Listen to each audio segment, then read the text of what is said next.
नमस्कार मित्रांनो, जसा उन्हाळा चालू झाला आहे तसा या 2 ते 3 महिन्यात बऱ्याच नंदींचं निधन झालं. बरेच नंदी आपल्याला सोडून गेले. मग त्यामध्ये मोठ्या मैदानाचा मोठा असतात रायफल 81-81 असेल. त्यानंतर मित्रांनो, ज्या बैलानं अखंड मध्य प्रदेश गाजवून सोडला, शंकरपट गाजवला.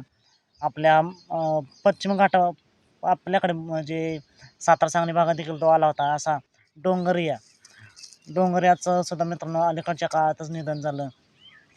त्यानंतर जुळेवाडीचा राजा असेल, त्यानंतर सिकंदर 77-77 असेल, 777.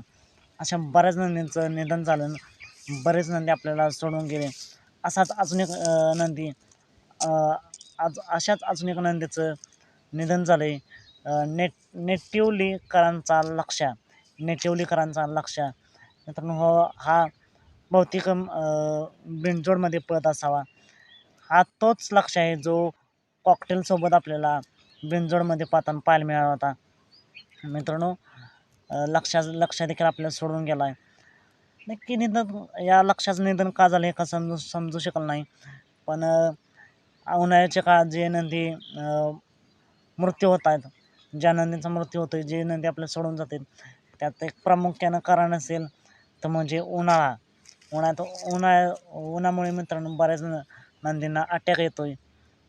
पाणी वेळेवर नाही भेटलं, जास्त प्रमाणात नाही भेटलं तर पोटाचे आजार होत आहेत. असे बरेच कारणं आहेत. त्यावरती आपण सविस्तर व्हिडिओ घेऊन येऊयाच.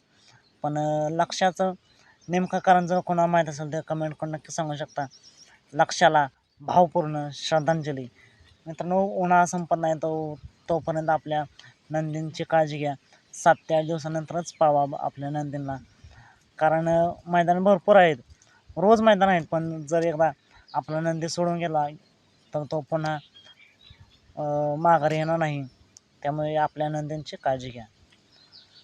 लक्ष्याला पुन्हा एकदा भावपूर्ण श्रद्धांजली. चला तर मग भेटूया पुन्हा एकदा अपडेट्स भन्नाट अशा नवीन व्हिडिओमध्ये.